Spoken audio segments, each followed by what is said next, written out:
ایک بہت پیارا واقعہ دل کو ہلا دینے والا واقعہ میرے دوستوں، مکہ مکرمہ میں جناب نبی کریم صلی اللہ علیہ وسلم، ساتھ میں کہہ دو صلی اللہ علیہ وسلم، میرے دوستوں مکہ مکرمہ میں ہمارے آقا محمد رسول اللہ صلی اللہ علیہ وسلم ایک گلی سے گزر رہے ہیں، اور گلی کے کنارے پر وہ ظالم بیٹھا ہوا جس کو ہم ابو جہل کہتے ہیں، گلی کے کنارے پر ابو جہل بیٹھا ہوا اور اس کے ساتھ اس کے دوست احباب بیٹھے ہوئے، اور شراب کا دورہ چل رہا، اور ہمارے آقا محمد رسول اللہ صلی اللہ علیہ وسلم وہاں سے گزر رہے۔ آپ کو معلوم ہے ہمارے نبی کی شان یہ تھی کہ آپ جب راستے سے گزرتے تھے آپ کی آنکھیں جھکی ہوئی ہوتی، آپ کی نگاہیں جھکی ہوئی ہوتی۔ ہمارے نبی صلی اللہ علیہ وسلم اس گلی سے گزر رہے، گلی کے کنارے ابو جہل بیٹھا ہے اور اس کے دوست احباب بیٹھے۔ بس میرے دوستو ابو جہل کی نظر پڑی کہ محمد رسول اللہ صلی اللہ علیہ وسلم گزر رہے، بس اس نے گالیاں بکنا شروع کی، بےہودہ باتیں کرنا شروع کی، اور بولتے بولتے اس نے کہنا شروع کیا، او انظروا الی محمد، ارے دیکھو دیکھو یہ محمد جا رہا، یہ کہتا کہ میرے اوپر قرآن اترتا ہے، یہ کہتا ہے کہ آسمان سے اللہ اس سے باتیں کرتے، یہ کہتا ہے کہ جبرائیل اس کے پاس آتے ہیں، ارے یہ تو ایک انسان ہے اور مکہ میں پیدا ہوا، مکہ میں پیدا ہونے والے کے اوپر قرآن کیوں اترنے لگا، اللہ کیوں باتیں کرنے لگا، اور آسمان سے فرشتہ کیوں اترنے لگا، یہ کہہ کر زور زور سے ہنسنے لگا۔ ابو جہل بھی ہنسے، اس کے دوست بھی ہنسے، لیکن قربان جاؤ ہمارے آقا محمد رسول اللہ صلی اللہ علیہ وسلم نے کوئی جواب، اس لیے کہ قرآن بھی یہی کہتا ہے کہ جاہل کچھ بولے تو جواب مت دے، بھئی جاہل کچھ بولے تو جواب۔ اللہ نے فرمایا وَإِذَا خَاطَبَهُمُ الْجَاهِلُونَ قَالُوا سَلَامًا، اللہ فرماتے ہیں اگر کوئی جاہل تیرے سامنے کچھ بولے سلام کر کے چلا جا، آگے جواب دینے کی ضرورت نہیں۔ وَإِذَا سَمِعُوا اللَّغْوَ أَعْرَضُوا عَنْهُ وَقَالُوا لَنَا أَعْمَالُنَا وَلَكُمْ أَعْمَالُكُمْ سَلَامٌ عَلَيْكُمْ لَا نَبْتَغِي الْجَاهِلِينَ۔ اللہ فرماتے بڑے نیک ہیں وہ لوگ جو جاہلوں کی باتوں میں نہیں آتے، صاف صاف کہہ دیتے تم پر سلام، تم تمہاری زندگی، ہم ہماری زندگی۔ تو ہمارے آقا صلی اللہ علیہ وسلم بھی مکہ کی گلی سے کہو گزر رہے، کوئی جواب دیا؟ بھئی ساتھ میں کہو کوئی جواب دیا؟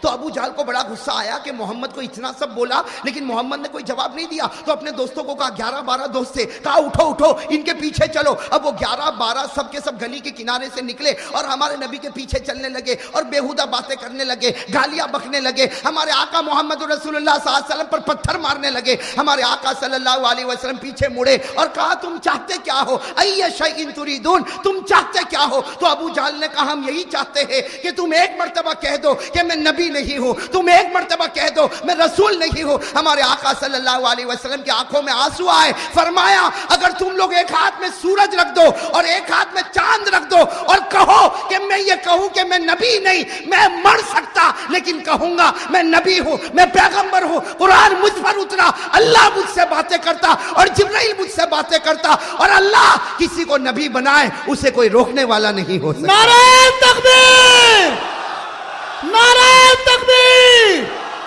محمد کا دامن۔ اللہ اگر کسی کو نبی بنائے تو کوئی روک نہیں سکتا۔ تو وہ جتنے ابو جہل کے ساتھ تھے انہوں نے کہا آپ سچ بتاؤ آپ نبی ہے؟ ہمارے نبی نے کہا بے شک کہو، بے شک میں نبی ہوں۔ کہا آپ رسول ہے؟ کہا بے شک میں رسول ہوں۔ کہا اللہ آپ سے باتیں کرتے؟ کہا اللہ باتیں کرتے۔ آسمان سے فرشتہ میرے پاس آتا، میں غار حرا میں تھا، اللہ نے فرشتے کو بھیجا، اور صرف فرشتہ آتا نہیں، جبرائیل آتے ہیں اور اللہ کے حکم سے میرے قدموں کو بھی چومتے ہیں۔ سبحان اللہ۔ اب میرے دوستو سننا، وہ جتنے تھے تھوڑی دیر کے لیے سناٹے میں آئے اور کیا کہا آپ اپنا چہرہ اس طرف کر دو۔ ہمارے نبی کو کہا آپ اپنا چہرہ، ہمارے آقا صلی اللہ علیہ وسلم نے کہا بھائی کیا ضرورت ہے کہ میں چہرہ اپنا دوسری طرف کر دوں؟ کہا نہیں آپ اپنا چہرہ اس طرف کر دو، آج ہم آپ کا امتحان لینا چاہتے۔ قربان جاؤ ہمارے آقا محمد رسول اللہ صلی اللہ علیہ وسلم نے اپنے چہرے انور کو پھیرا، انہوں نے جلدی جلدی اپنے ہاتھوں میں کوئی چیز کو اٹھایا، کسی نے کنکر کو اٹھایا، کسی نے پتھر کو اٹھایا، کسی نے لکڑی کو اٹھایا، کسی نے کھجور کی چھال کو اٹھایا، کسی نے مٹی کو اٹھایا۔ یہ 12-13 تھے، سب نے چھوٹی چھوٹی چیز کو اپنے ہاتھوں میں اٹھایا اور اپنی مٹھی کو یوں بند کر دیا اور پھر کہا اے نبی اب ہماری طرف دیکھو۔ ہمارے آقا آقا صلی اللہ علیہ وسلم نے دیکھا اب وہ 11 کے 12 سب کی مٹھی بند ہے، کسی کی مٹھی میں پتھر، کسی کی مٹھی میں کنکر، کسی کی مٹھی میں لکڑی، کسی کی مٹھی میں کھجور کی چھال، کسی کی مٹھی میں مٹی ہے، کسی کی مٹھی میں کوئی چمڑے کا ٹکڑا ہے. سب نے اپنی مٹھی کو بند کیا اور کہا اگر آپ نبی ہے، اگر آپ پیغمبر ہے، اگر قرآن آپ پر اترتا ہے، اگر اللہ آپ سے باتیں کرتے ہیں، اگر جبرائیل آپ کے پاس آتے ہیں تو بتاؤ ہماری مٹھی میں کیا ہے. اگر بتاؤ گے تو ہم آپ کو نبی مانیں گے، اور اگر نہیں بتاؤ گے تو ذلیل کر کے آپ کو مکہ سے نکال دیں گے. میرے دوستو میں آپ سے پوچھتا ہوں کیسا کڑا امتحان ہوگا؟ ارے ہوگا کہ نہیں ہوگا؟ قربان جاؤ. میرے دوستو حدیث پاک سنو، حدیث پاک میں کیا لکھا؟ فتبسم رسول اللہ صلی اللہ علیہ وسلم، فتبسم رسول اللہ صلی اللہ علیہ وسلم. ہمارے نبی ان 11-12 کی طرف دیکھ کر مسکرانے لگے. کہو سبحان اللہ. آپ تو مسکراتے تھے تو جنت بھی ابھی جوانی آ جاتی تھی. ہمارے آقا صلی اللہ علیہ وسلم نے 11-12 کو دیکھا اور مسکرا کر کہنے لگے جو نبی آسمان کی باتیں بتاتا ہو وہ یہ کیوں نہیں بتا سکتا کہ تیری مٹھی میں کیا ہے؟ سبحان اللہ. جو نبی آسمان کی باتیں بتاتا ہو، جو نبی جبرائیل سے باتیں لیتا ہو، جو نبی پروردگار سے باتیں کرتا ہو، وہ یہ کیوں نہیں بتا سکتا کہ تیری مٹھی میں کیا، تیری مٹھی میں کیا، تیری مٹھی میں کیا؟ ہمارے نبی نے مسکرا کر کہا کمال یہ نہیں کہ میں بتاؤں تمہاری مٹھی میں کیا ہے، کمال یہ ہوگا کہ تمہاری مٹھی میں جو چیز ہے وہ بتائے گی کہ میں کون ہوں. سبحان اللہ. سبحان اللہ. کمال یہ نہیں کہ میں بتاؤں تیری مٹھی میں کیا. اور عجیب بات ہے ہمارے نبی بتاتے بھی گئے. کہو سبحان اللہ.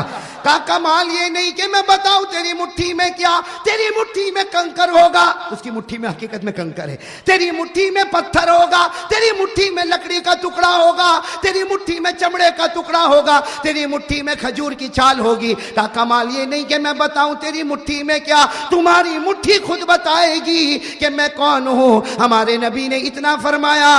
کتنے تھے؟ 11-12 تھے نا. سب یوں کھڑے ہوئے تھے یوں، اور سب نے مٹھی کو ٹائٹ بند کیا ہوا تھا اور بالکل مضبوطی کے ساتھ بند کیا. لیکن ہمارے نبی نے فرمایا تیری مٹھی بتائے گی کہ میں کون ہوں. تو ہر ایک کی مٹھی کبھی ادھر حرکت کرے، وہ کہے آٹومیٹک ایسا کیسا ہوگا، پھر یوں کرے، پھر وہ مٹھی ادھر حرکت کرے، پھر وہ اپنی مٹھی کو صحیح کرے. ہمارے نبی نے کہا چھوڑ دے، اب تو وہ نبوت کی گواہی دینے والی ہے. سبحان اللہ. اب تو وہ نبوت کی گواہی دینے والی. میرے دوستو ہمارے نبی نے صرف اتنا کہا، ہر مٹھی کے اندر سے آواز آئی. میرے احمد آباد کے بھائیوں دل کھول کر وہ آواز بتاؤ جو آواز ہر مٹھی میں سے آئی ہے. کیا آواز آئی؟ اشہد ان لا الہ الا اللہ واشہد ان محمد رسول اللہ. ہر مٹھی نے کہا ہم گواہی دیتے کوئی معبود نہیں مگر اللہ، اور یہ اللہ کا رسول ہے. اور ہر مٹھی سے آواز آئی جس نے محمد کا دامن پکڑا وہ جنتی بن گیا، جس نے محمد کا دامن چھوڑا وہ جہنمی بن گیا. میرے دوستو کتنے تھے؟ 11-12 تھے نا. جب سب کی مٹھی سے آواز آنے لگی تو سب نے کہا، سب نے، صرف ابو جہل نہیں باقی جتنے تھے سب نے ایک آواز کہا کہ اگر بے جان کنکر، اگر بے جان پتھر، اگر بے جان لکڑی، اگر بے جان کھجور کی چھال، اگر بے جان چمڑے کا ٹکڑا یہ نبی کو پہچان سکتا، ہم جان والے کیوں نہیں پہچان سکتے؟ 12 کے 12 نے ایمان قبول کر لیا. نعرہ تکبیر. نعرہ تکبیر. محمد کا دامن. لیکن ایک نے ایمان قبول نہیں کیا. کون؟ ابو جہل نے ایمان قبول نہیں کیا. تو ہمارے آقا محمد رسول اللہ صلی اللہ علیہ وسلم کی آنکھوں میں آنسو آ گئے. کہا اللہ، اے اللہ سب نے قبول کر لیا لیکن یہ مکے کا چودھری، یہ مکے کا رئیس، یہ مکے کا چودھری، یہ مکے کا رئیس، یہ مکے کا سرپنچ، یہ مکے کا بڑا، اس نے ایمان قبول نہیں کیا. اللہ باقی سب نے ایمان قبول کر لیا. اللہ تبارک و تعالیٰ نے فرمایا جس کو میں ہدایت دوں اس کو ہدایت ملتی. میں نہیں چاہتا کہ مکے کا سردار ایمان قبول کرے، میں تو چاہتا حبشے کا کالا کلوٹا بلال ایمان قبول کر لے. سبحان اللہ. اور ابو جہل کیا بولنے لگا؟ یہ تو جادو ہے. کہا یہ تو جادو ہے. ابو جہل نے اتنا کہا یہ جادو ہے، اللہ تعالیٰ نے فوراً آیت کریمہ اتاری جس سے ابو جہل کے چہرے پر ایک تماچا پڑا. اس نے کہا جادو ہے، اور حضرت جبرائیل آئے اور کہا ابو جہل کو کہہ دو وَإِن يَرَوْا آيَةً يُعْرِضُوا وَيَقُولُوا سِحْرٌ مُسْتَمِرٌّ وَكَذَّبُوا وَاتَّبَعُوا أَهْوَاءَهُمْ وَكُلُّ أَمْرٍ مستقر. جیسے ابو جہل نے کہا کہ جادو ہے، حضرت جبرائیل آئے اور کہا کہ ابو جہل کو کہہ دو تیرے ایمان کی ہم کو ضرورت نہیں، تو نشانیوں پر نشانی دیکھتا جائے گا اور جادو جادو بولتا جائے گا. حقیقت میں آسمان پر تیری ہدایت کا فیصلہ نہ ہوا ہے اور نہ کبھی ہونے والا. اللہ جس کو چاہے ہدایت دے، ہدایت دینے والا کون ہے؟ بھائی ساتھ میں کہہ دو ہمارے آقا کی شان سے بڑھ کر کسی کی شان ہوگی؟